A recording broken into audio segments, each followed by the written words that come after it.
does it mean to have your pattern be balanced? Is there a good balance? Is there a bad balance? Where do you even start? I'll give you a clue. It starts with the Grainline, but that's just the surface. Today for Tricky Thursday, we are going to dive in and talk a little bit more about this so it makes more sense. Let's go.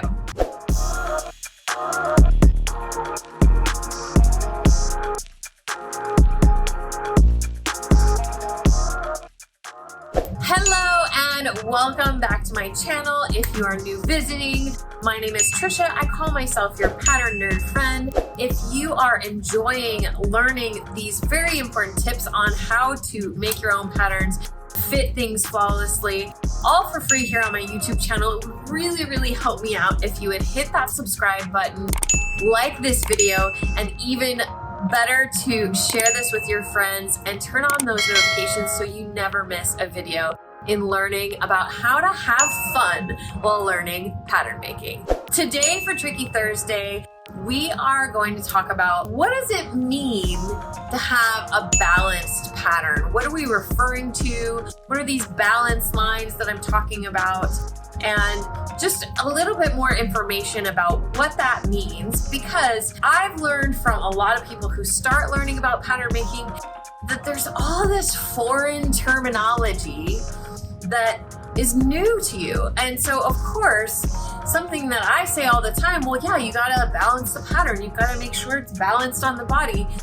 Makes perfect sense to me, but I've been saying that for a long time, and maybe you're not sure what that means and you really would like to. So let's get into it. First of all, it starts with the Grainline. Now, if you're not sure what a Grainline is, there's a couple over here on my wall. Let's take a look. So every pattern, every single pattern, whether you draft it, you buy it, print it off your PDF, should have a Grainline. So see this arrow here where it's got a straight line with double arrows at the top and bottom. This one has it. Even these little guys have it as well. They're over there. What a Grainline is actually is referring to how fabric is woven. Now, I know, I'm taking it way back. Like, where are you going with this, Trish? I get it. Stay with me.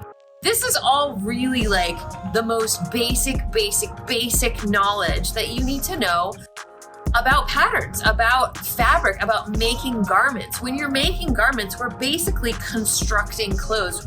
And when you think of it being a pattern maker, making patterns, you're kind of like the clothing engineer, right? Like if you were making a building, an architect would design the building and an engineer would figure out where do the load-bearing walls need to go and where's the electrical run and all the things of how to make that building not only look pretty, but function in the way that it needs to function. So all of that is woven into the knowledge of being a pattern maker. So that's why this is kind of an important subject. So going back to the Grainline.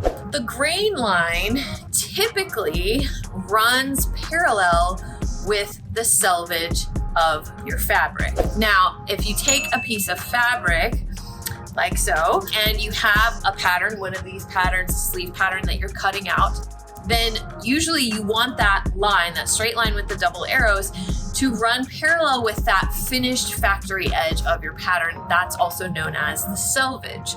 The reason for that is when fabric is woven, you usually have threads that go up and down like this, and threads that are like woven in and out like this. And the threads that go up and down, that is your straight of grain. It's also, I could throw in some extra terms if we want to get fancy, warp and weft and all that, but let's just stick to the terms, to as few terms as possible in case I'm already losing you. So we've got the straight of grain threads that make up the fabric, and then these other threads, when we're referring to the weave of the fabric, those are referred to when you may have heard this term before called the cross grain. So the cross grain goes perpendicular, like exactly 90 degrees to the straight of grain. So you have fibers going like this, you have fibers going like this that goes across it. With those woven together, it creates the fabric that you're using to cut out of your garment. And let me know down in the comments if you think that a Grainline subject is something that we need to do a deep dive on too.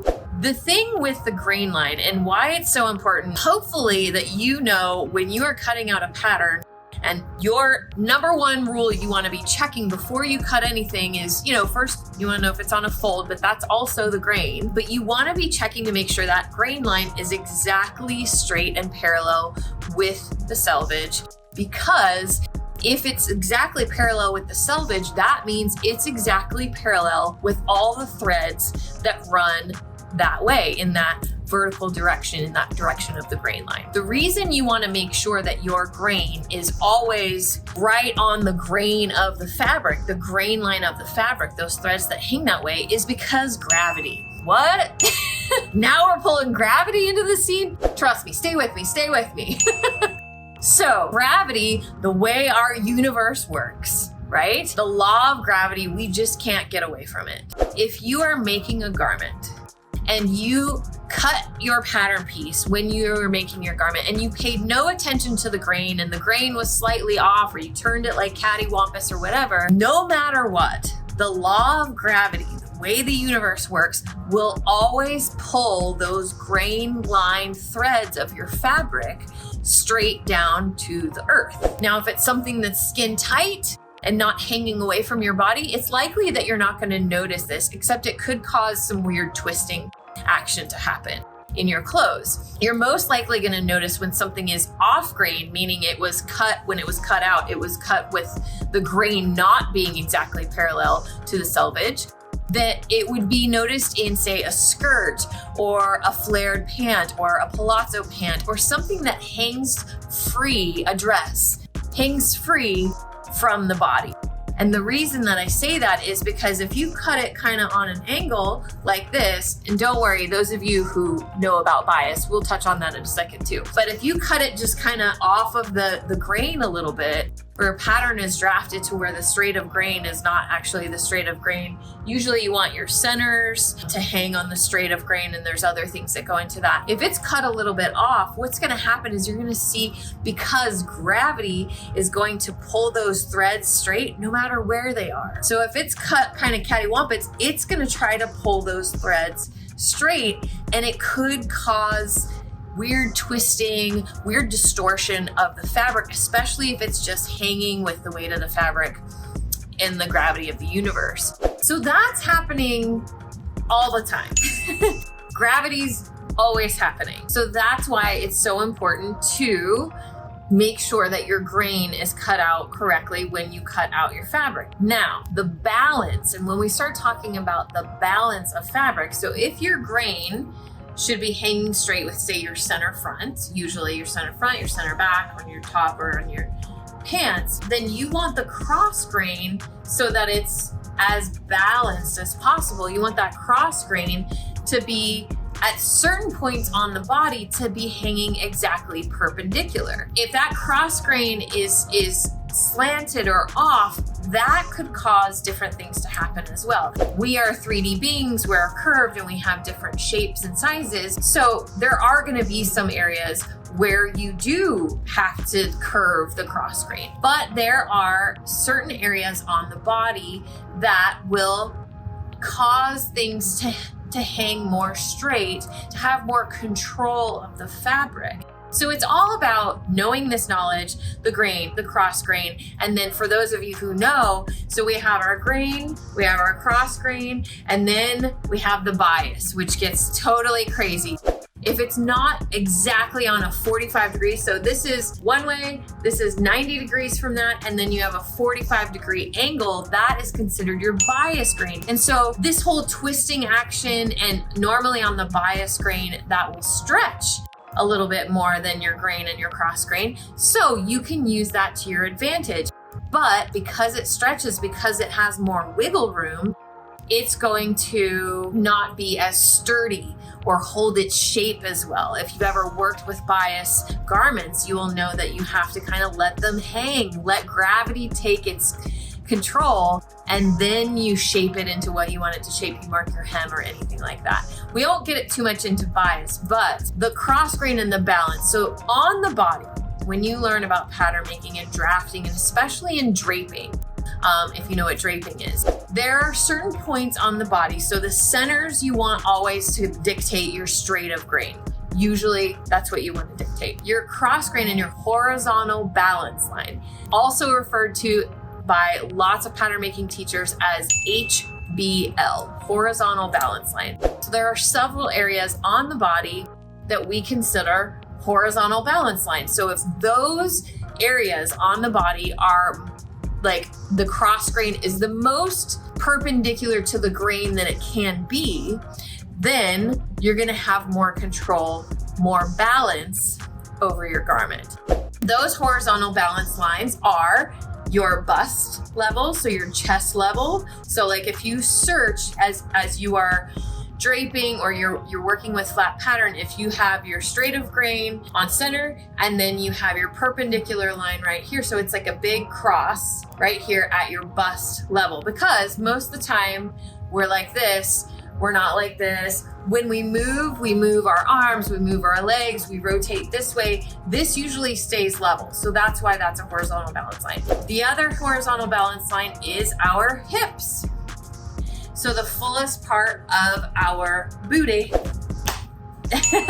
is another horizontal balance line. So there are some methods in doing fittings where you want to draw those lines in on your mock-ups or something that you're working with so that you can tell when there's unbalance in your garment, and that can be a clue and a helpful tip for fitting. So bust line, hip line, another popular balance line, and I'll show you more on Susie in a little bit more detail because I know most of us are visuals, right? I understand.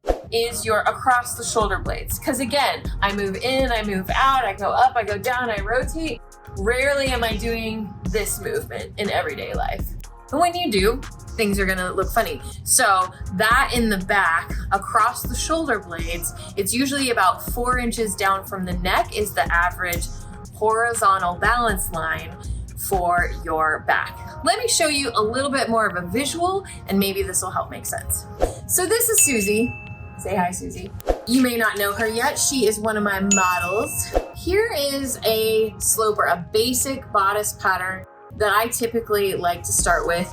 The straight of grain would be her center front. This is what a pattern looks like on the body. Notice there's a big dart here under the bust. All of the shaping, and when you close this dart, that's when it hugs the body, right? So that we can contour, because otherwise it's just a flat piece of paper. But when we close this dart, that's when we're cupping the body. That's why darts are amazing. It's all about the dart, and that's what allows us to fit flat 2D fabric to the body. But notice what happens. See how this pattern, the horizontal balance is at the bust line, right? So if I cut this out of fabric, I make sure this is on my straight of grain, then my cross grain is going like this. But what happens if I have all of the intake, all the shaping down here under the bust, is that when I close this up, what was straight now has to like angle down. So the cross grain on this side of the body, on this side front of the body, is going to be off grain. And it could cause funny things to happen.